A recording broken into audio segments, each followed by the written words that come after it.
Hello everybody, welcome back to my beginner guide series where I'm showing you guys the starter decks that you get shown at the beginning of the game and are kind of forced to use.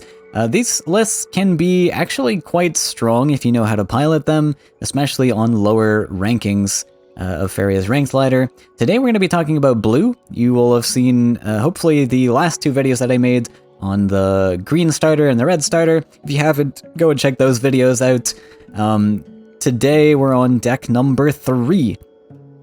So blue's a color that uses a lot of mobility to maneuver around its opponents, especially with cards like this Triton Warrior with the jump keyword.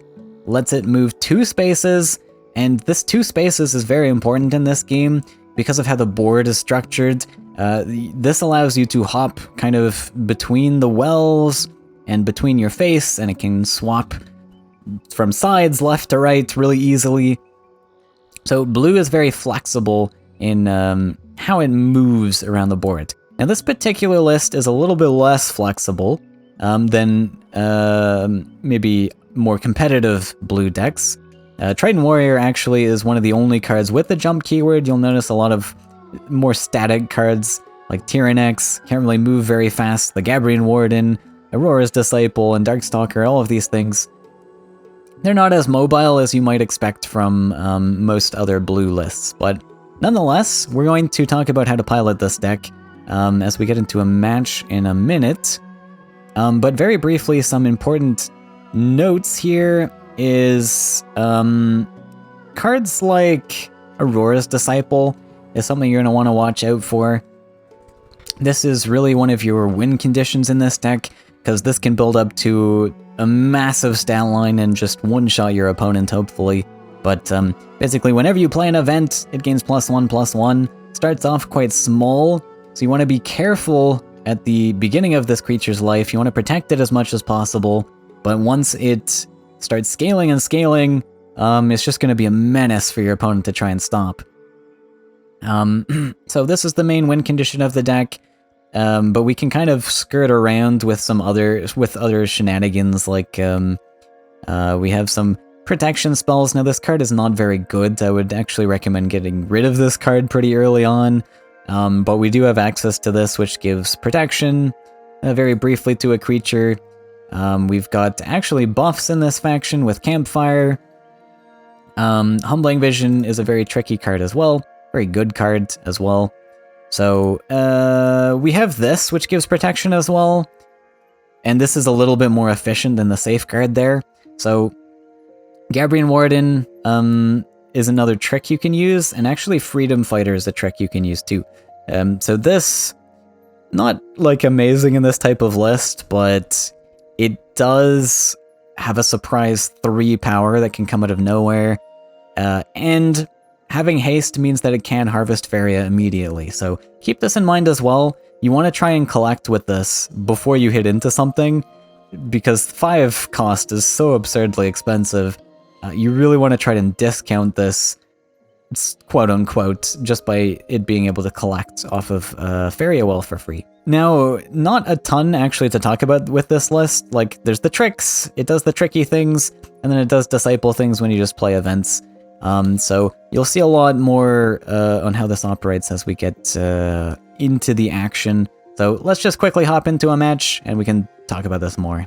Okay, so in the mulligan, obviously we're going to be looking for 2-land or earlier creatures. Aurora's Disciple, very solid card to start the game with though. So I think I will start with this. We even have 2 events to follow up with this that are super cheap.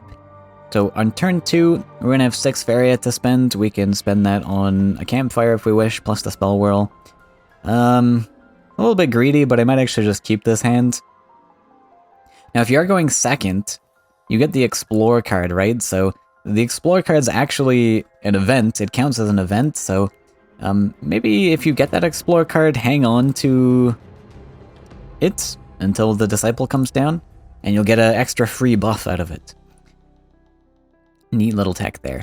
Now, this list is going to behave a little bit differently from the past 2 lists you've seen, especially the red list, where we had a 2 mountain cap.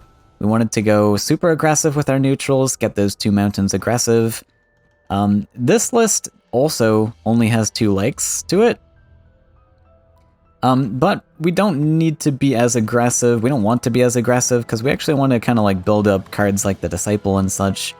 I mean, it depends on your opening hand. Like, we did just get the Steamforge Enforcer here, which kind of makes me want to build double neutrals now.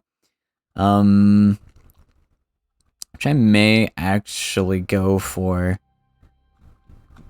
Typically with this starter list, I think oftentimes you'll end up building the 2 lakes early to play maybe the Disciple early or something like this, and then you can build your neutrals after, get 1 aggressive lake, and you've built 3 lakes. Sure, it's over your land cap, but it is what it is. I think I am actually going to go for double neutrals here, though, to play the Enforcer. Just so I can get that second lake up a little bit more aggressively. Just because I have the option to. If I didn't draw this or any other neutral creature, then I would probably go for the same plan with lake to the side again. But it also depends on the neutral creature I would have drawn there. If it's something super frail, it can't really contest here. But another consideration here is my opponent decided to hard invest into this side here. So this makes me want to kind of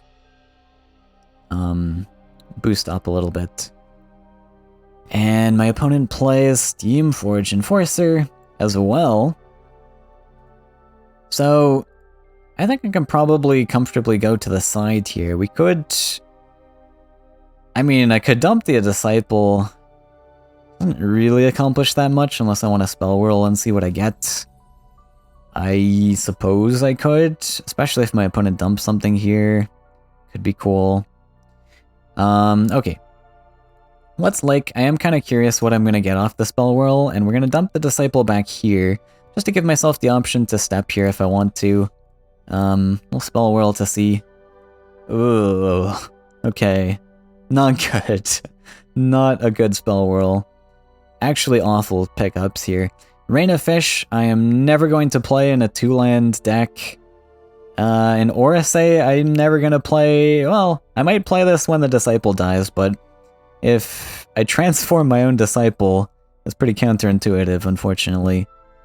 Now, I do have the option here to play Hold the Line to actually buff this guy up further, or I could play Campfire too, but I'm not going to do that. I'm actually going to sidestep here and just pass. And the reason is largely because I know what I'm playing against here with this forest being played. I know that it's going to be green, or at least mono green, or at least a green splash. But really, I know that my opponent doesn't have any 3 damage answers in his hand. And that's kind of just from game knowledge. I know what all the cards in the game do. If you're playing against like red, if this was a mountain that got played there, even yellow, red has Flame Burst, yellow has Wind Soldier, which we'll see in the next video. And if I was fearful of those cards, I would probably play one of these cards, just to buff out of trade range of that. Since the forest came down, I didn't do this, and similar to what I've said several times already, you want to try and hold even just one Faeria in this game, just because one Faeria can go a long way. So if I want to collect off this, I am going to have to step up, but this would force me to step into trade range, and stepping into trade range into a green player is not very good to do, so I'm probably not going to build this land, actually, just to play around playing into trade range. So the things that I do have to be mindful of is buffs, and if my opponent buffs this creature and value trades this, value trade meaning he gets to kill this while keeping this guy alive, suddenly he's got like maybe an 8-power creature here that stays alive, and now I gotta find another answer to deal with it. It's not really worth getting that one Faeria extra, so I'm actually just gonna probably take a card draw here instead.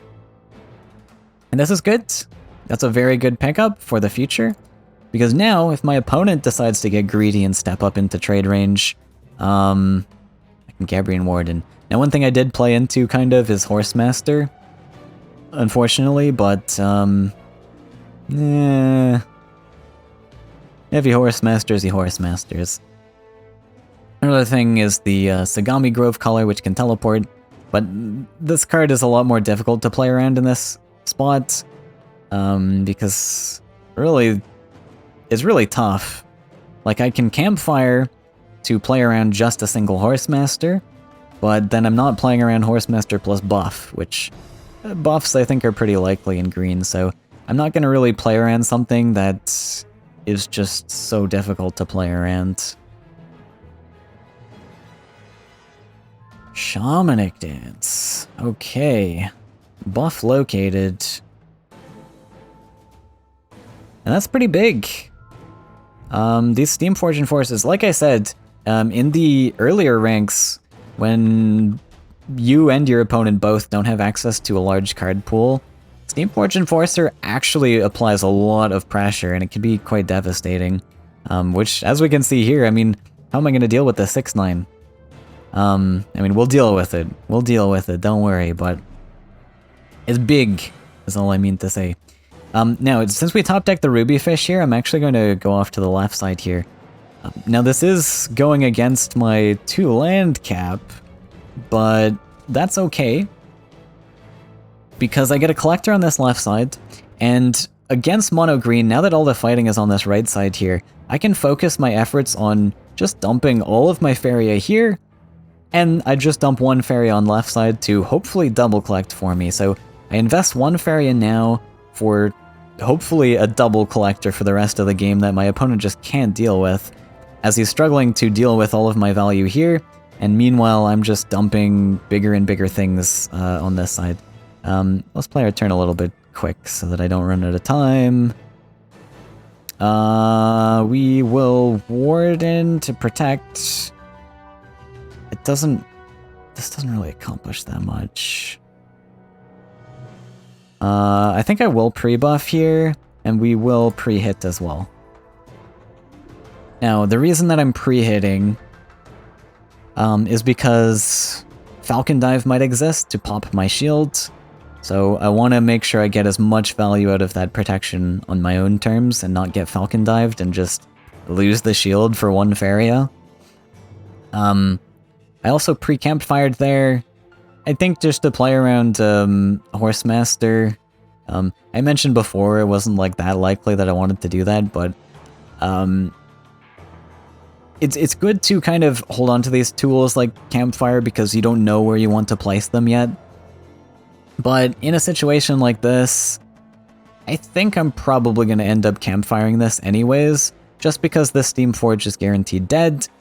He's also going to be able to step onto my lake, potentially, and prevent me from collecting there.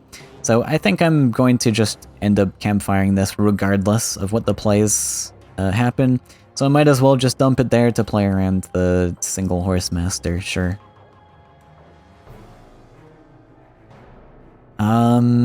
So... and then hopefully we can top deck another event to try and buff this to 7 HP. I'd like to at least get one more use out of this. Now the King's Faithful comes down, so that can deal a lot. Or it can take 2 hits. We don't top deck the event there, so I could just draw for it. This is going to sidestep to collect. This thing has taunt, right? So I can't even hit the 4-1. Now, it's always best to take kind of value bumps in this game. So if this didn't have taunt, and you didn't have any other options in hand, I would highly recommend just bumping the 4-1 in this matchup.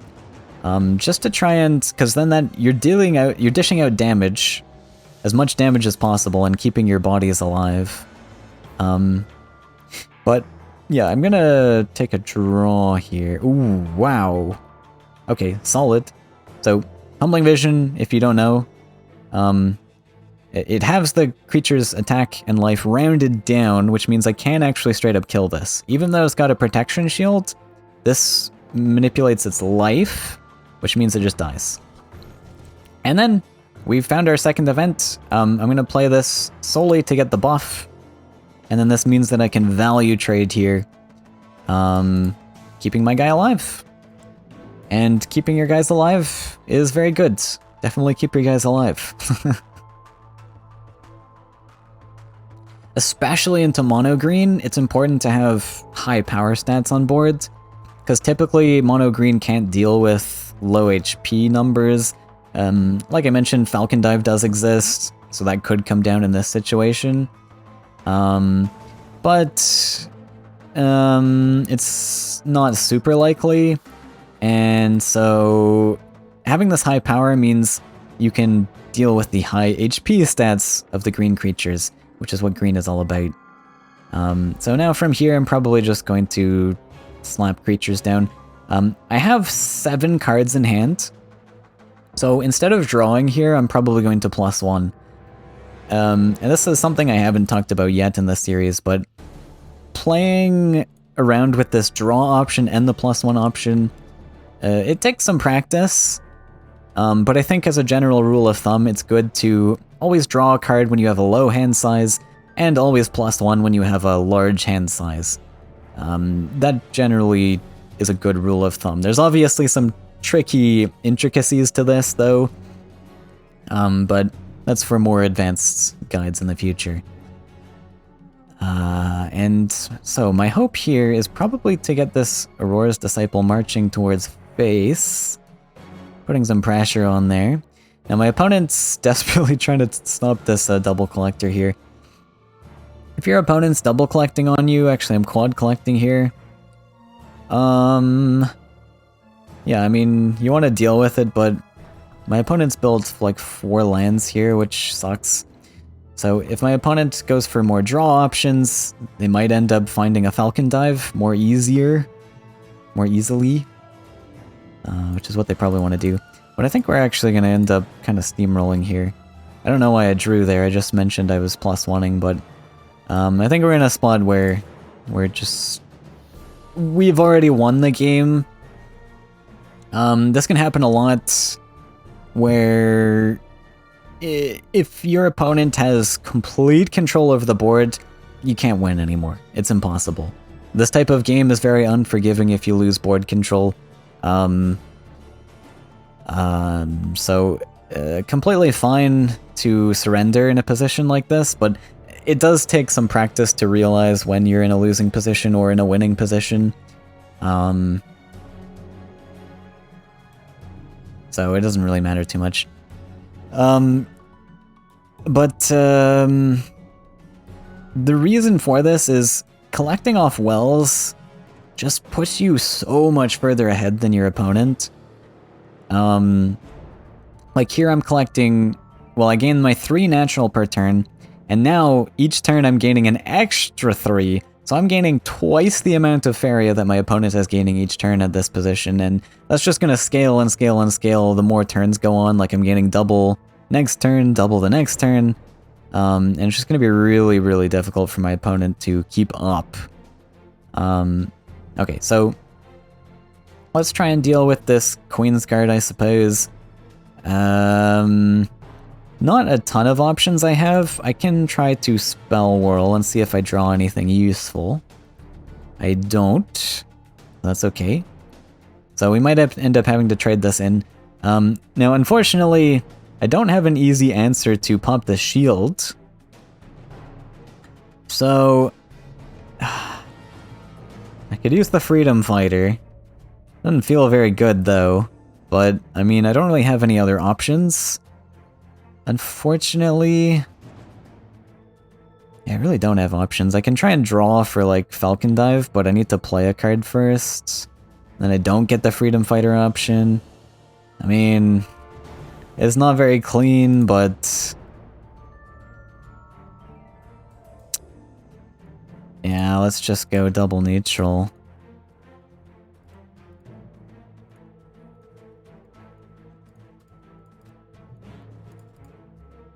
Okay.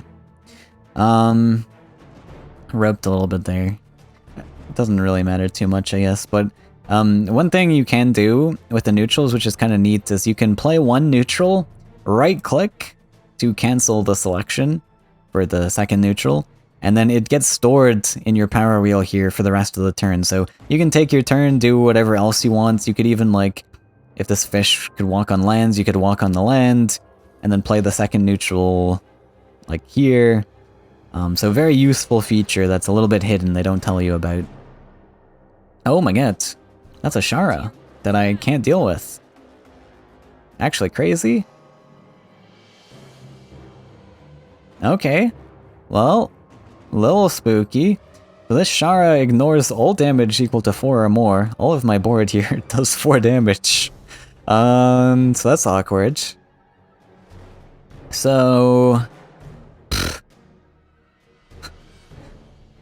I mean, I guess I'll just play the Battletoads, then. So, what we do in a situation like this, where I can't deal with this creature, is I'm just going to body block the well. Well is the most important space to block from your opponent. Keep them off as much collections as possible, and then you'll just keep snowballing that Faeria advantage. And I do have the Falcon Dive in hand, so I could just place one Toad here, actually. That's fine. Sure. We'll dump Toad here. Dump the Toad here, and then what else would I play? We'll do this, we'll +1, and then we'll, I really don't need to dump more creatures, but sure.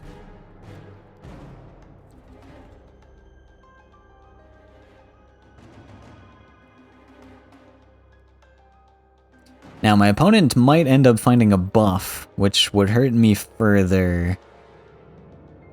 A buffed Shara would hurt. Especially if you run away. Don't run away.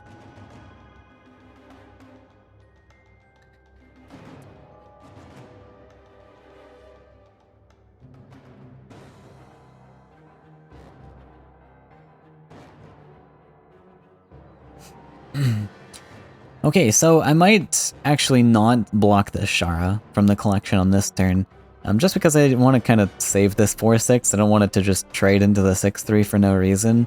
So what I might do in this position is just retreat, and we'll hop up the Toads, because we need less than 4 damage creatures to kind of fight this here. So we'll preserve our HPs. I suppose I don't want to step in trade range. It doesn't really matter that much. And then we'll just hop all of these little guys up to try and fight the Shara. And yeah, maybe we'll dump this and pass. +1 and pass. Another feature that you might not be aware of is the hand and deck information. This is very important information to know, and it's turned off by default for whatever reason. But you can find it if you go to your settings here, options, and the first option here is permanent hand and deck information. Definitely turn this on. I don't know why it's turned off by default or why it even is an option. It's just so vital to know this stuff. And then also make sure to enable cross-platform. Just to get more players when you're searching. But permanent hand and deck information is these numbers here on the top of your opponent's name and below your name. And this is just really good to know in case you're dropping down to low numbers in your deck, because if you try to draw a card and you have 0 cards in your deck, you start to take damage, which is fatigue. And so the first time you try and draw cards with 0 cards, you take 1 damage, second time is 2 damage, 3 damage, and scaling up and up and up. And so you want to be very wary of that, because if you start getting to really low card counts, you really need to turn up the pressure and try and hit your opponent in the face. Okay. So, annoyingly, my opponent has put a blocker here. But what I think I'm just gonna do is, hit... We're gonna hit this in...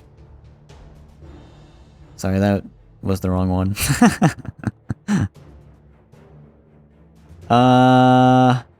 Oops. Okay, that's fine.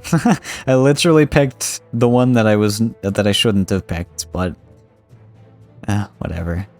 It doesn't matter. We're in such a winning position, it doesn't matter. We'll hop you over. We'll hop this over. And then Falcon Dive to finish. Then slowly march these things up. We can move this way. We'll use this guy as a collector, and sure, we'll play the Cutthroat Bandit.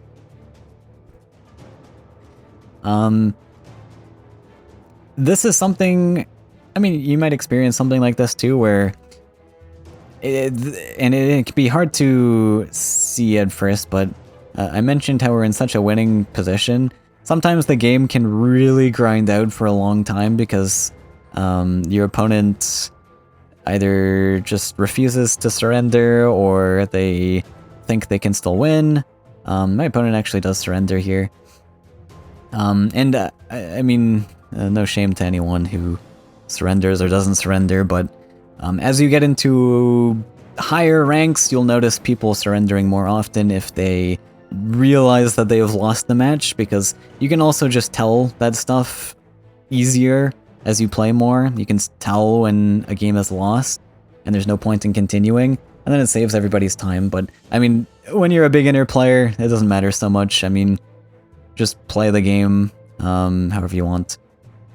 But there's the game, and let's just quickly hop back into the deck editor and I'll give you guys some tips on how to improve this list. Okay, so this list is far from competitive, obviously. There's a lot of things that I would change about this and things that I would tweak. Now, the big anchor point of this list, as we mentioned before, is the Aurora's Disciple. You noticed in that last game too, it got up to a pretty decent stat line. It became like a 7/7 for 3 cost, which is pretty huge. That's a lot of value. And so if you want to further improve this list, obviously you'll want 3 copies of the Aurora's Disciple. You'll want to include some more events in the list. And we'll go over each of those, but I will say right off the bat, events can be pretty strong at the lower levels on Ranked Ladder. I think the only thing that this type of deck is really missing is mobility tricks with lands, such as like cards like Shifting Tide. Mobility tricks is really where blue excels, and this type of list unfortunately has 0 of those types of cards, but Shifting Tide and also Sunken Tower are cards that you really want to watch out for in blue. These are the tricks that you want to pay attention to. So in green, we saw buffs as their thing. In red, we have removal tools like Flame Burst, Cypher's Wrath. In blue, this is really where they excel, is cards like Sunken Tower and Shifting Tide. So consider these types of cards. Sunken Tower is usually the better pick, but since we are running an events list, we might actually want to go for Shifting Tide since it is an event. Sunken Tower is actually a structure. But most of the time you'll see competitive players playing Sunken Tower, just because it's a really good card. And this pairs really nice with jumpers as well. So I mentioned also there's only 1 jumper in this deck, and typically I think you're going to want more jumpers. I mean, it depends what you want to go for, but blue really excels with their jumpers, and when you do include more jump creatures, your land structure is going to change a little bit too. Actually, building the center land is a lot better. You noticed in that last match we went to the sides, mainly for our slow creatures. We've got so many of these slow creatures.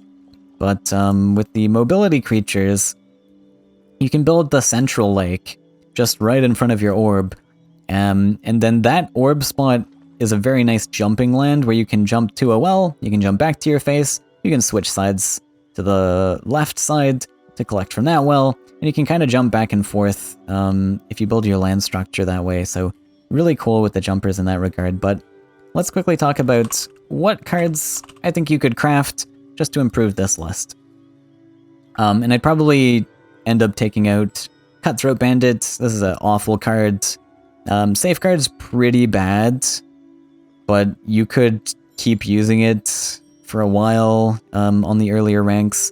Freedom Fighter I would ditch immediately. Pretty terrible. That's about it in terms of terrible cards, so focus on those cards for now. To take out the Cutthroat Bandits, the Safeguard, and the Freedom Fighter. And remember, you are playing a sort of an events list, so try and keep as many events in the deck as possible. Ruby Fish is actually kind of solid, but maybe not in this list. Just because the list is kind of cheap already. Ruby Fish is a very good collector, but it's kind of similar to Farm Boy. It's very cheap. So typically with Ruby Fish, you want to be spending a lot. Spending a lot of Faeria so that this guy can collect for you. Shifting Tide I already mentioned. Land tricks are very strong in the game. So this is definitely worth looking at to craft. It is a common, so you can craft it right in the early game. There's a lot of blue cards here we could talk about that are good in certain archetypes like Sturdy Shell, Gabrian Enchantment, but I'm just going to focus on improving this specific list for now. So yeah, like these cards are pretty solid. Darkstalker I would say is okay. Disciple obviously you want 3 copies of. Gabrian Commander is really good, but again this is an events list, not really super important. Humbling Vision is a must pick. I would include 3 copies of this in my list. Probably always. This is a very, very strong card, even in the competitive meta. So I think I would focus on the Disciple, get triple Humbling Vision as well. Very important card for dealing with big stats as well. And apart from that, for events, what else do we actually have to use for events? Nothing in commons here. Windfall is okay, but one thing that is tricky with Windfall is you need to build up 10 Faeria, so you need to do nothing with your Faeria bank. There's some very good 7 synergy in here, so I think you've seen cards like Spring Mochi, or the Gabrian Commander, sorry. Has some synergy with 7s. That's another archetype, though. We won't touch on that too much. In rares, Sunken Tower, I mentioned, is very strong. Maybe you want to go with Shifting Tide, though, for the Aurora's Disciple events package. Triton Banquet actually is kind of playable if you're trying to go the events route. So I might consider crafting like 1 or 2 of these if you want to go the events route. Spell Whirl is pretty solid. You could go up to 3 of these copies.